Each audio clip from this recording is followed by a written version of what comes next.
সমস্যা প্রত্যেকের জীবনেই সমস্যা আসা যাওয়া করে। প্রত্যেক মানুষ সমস্যা আসার পর তা সমাধান খুঁজতে উঠে পড়ে লাগে, কিন্তু যখনই সমস্যার সমাধান হয়ে যায় তখন আমরা সুপ্রসন্ন হয়ে যাই এবং অসাবধানও হয়ে যাই। আমাদের মনে হয় আমরা সম্পূর্ণরূপে সমস্যার অন্ত করেছি, কিন্তু কোথাও না কোথাও একটা ছোট্ট বীজ রয়েই যায়, আর সেই বীজ আমাদের অসাবধানতার ছত্রছায়ায় বড় হতে থাকে, আর তারপর মহাসংকট হয়ে আবার আমাদের ওপর আক্রমণ করে। এই সংকট যে কোনো রূপে আসতে পারে, কোনো শত্রু রূপেও আসতে পারে বা কোনো মহামারী রূপেও আসতে পারে। সেই জন্য সবসময় আমাদের সাবধান থাকাই উচিত, কারণ অসাবধান হলে কি হয়, আমাদের সুরক্ষা চক্রে একটা ছেদ উৎপন্ন হয়, আর আমাদের ছেদ করতে পারে এমন এক বাণ, সেই ছেদবিন্দু হয়ে আমাদের হৃদয়ে প্রবেশ করতে পারে। তাই যে কোনো সমস্যার সমাধান করুন, জয়ী হন, উৎসবও পালন করুন, কিন্তু সাবধানে থাকবেন। আসুন আর আমার সাথে ভালোবেসে বলুন, রাধা রাধা। কর্ম, ধর্ম আর কর্তব্য এই তিনটি একে অপরের সাথে জড়িত, আর অনেক সময় এই তিনটি পালন করতে করতে আমাদের সেই ব্যক্তির সামনে গিয়ে দাঁড়াতে হয়, তার বিরুদ্ধে যেতে হয় যাকে আমরা সব থেকে বেশি ভালোবাসি। কিন্তু সেইখানে যুদ্ধ কোনো ব্যক্তিগত যুদ্ধ থাকে না, এ হলো কর্ম, ধর্ম ও কর্তব্যের যুদ্ধ। এটা সরল নয়, অত্যন্ত কঠিন হয় তার সম্মুখীন হওয়া যাকে আমরা সব থেকে বেশি সম্মান করি। কিন্তু আমাদেরকে তো আমাদের ধর্মের পথে চলতেই হবে, কারণ আমরা কর্মবদ্ধ, কর্তব্যবদ্ধ, আর এটা করাই উচিত। শুধু এইটুকুই মনে রাখবেন, যদি আপনার উদ্দেশ্য ঠিক হয়, ভাবনা ঠিক হয়, আপনি যদি কর্ম, ধর্ম, কর্তব্যের পথে অগ্রসর হন, যদি এই প্রক্রিয়াতে আপনাকে আপনার আরাধ্যের সামনেও দাঁড়াতে হয়, তাহলেও আপনার কোনো ক্ষতি হবে না। তাহলে আসুন আর আমার সাথে বলুন, জয় শ্রীকৃষ্ণ। যার মন শান্তি নয়, তাকে যদি এই পৃথিবীর সব ধনসম্পদ প্রতিপত্তি দেয়া হয়, তবুও সে শান্তিতে জীবনযাপন করতে পারবে না।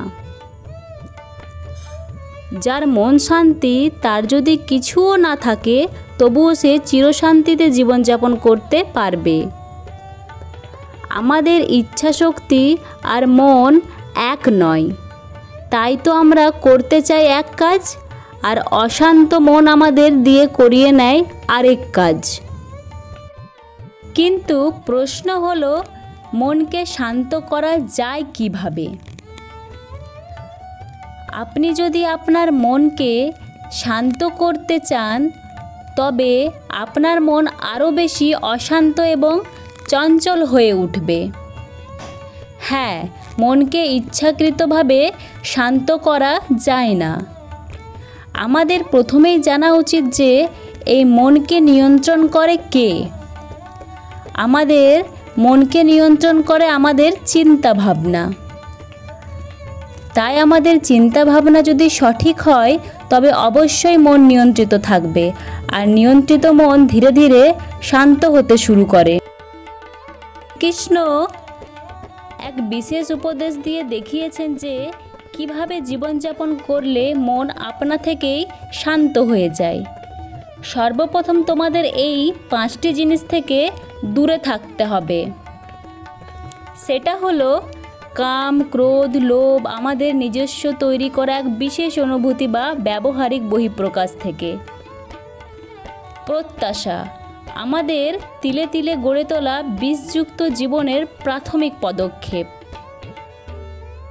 আর মায়া, এই হলো আমাদের জন্ম পরম্পরায় এক নাম না জানা ভ্রান্ত ধারণা, যা আমাদের অন্ধ করে রাখে আজীবন। এই মায়ার বশেই শুধু আমি আমি, এটা আমার ওটা আমার বলে জীবন কাটায়। মনকে শান্ত রাখতে ধ্যান করো। ধ্যান মানে কোনো ব্যায়াম নয় যে চোখ বন্ধ করে পদ্মাসনে বসলাম আর ধ্যান শুরু হয়ে গেল। ধ্যান মানে একটা নতুন পথ, যেখানে নিজেকে জানা যায়, নিজেকে চেনা যায়। নিজের চিন্তাভাবনার দিকে নির্দিষ্টভাবে লক্ষ্য করো। তারপর নিজেকেই প্রশ্ন করো, আমি এইসব কেন ভাবছি? দেখবে এর সঠিক উত্তর তোমার কাছে জানা নেই। আমরা রাত দিন যে সকল দুশ্চিন্তা করি, বাস্তবে তার অধিকাংশই আমাদের নিজেদের অনুমান বা নিজেদের তৈরি। এবারে ধীরে ধীরে নিজেকে শূন্য হতে শিখতে হবে। নিজেকে সমস্ত চিন্তা ভাবনা থেকে মুক্তি দিতে হবে। তার জন্য নিজেকে বর্তমানে নিয়ে আসতে হবে। পদ্মাসনে চোখ বন্ধ করে শুধু বর্তমানেই নিজেকে স্থির করতে হবে। বর্তমান বলতে একটাই বোঝায়, তা হলো আমাদের নিঃশ্বাস ও প্রশ্বাস। নিজের নিঃশ্বাস প্রশ্বাসে মনোসংযোগ করো। বাইরের কোনো চিন্তাভাবনা তোমাকে স্পর্শ করতে পারবে না। কিছুদিন এটা চলতে থাকলে ধ্যানের সময়, এমনকি ধ্যানের বাইরেও নিজেকে শূন্য মনে হবে। নিজেকে শূন্যতায় প্রবেশ করানোর নামই হলো ধ্যান। ধ্যানই একমাত্র পথ মনকে চিরশান্ত করার। আর মন শান্তি হলে জীবন হয়ে উঠবে চিরশান্তিপূর্ণ। সকলকে ধন্যবাদ। ভালো থাকবেন, সুস্থ থাকবেন।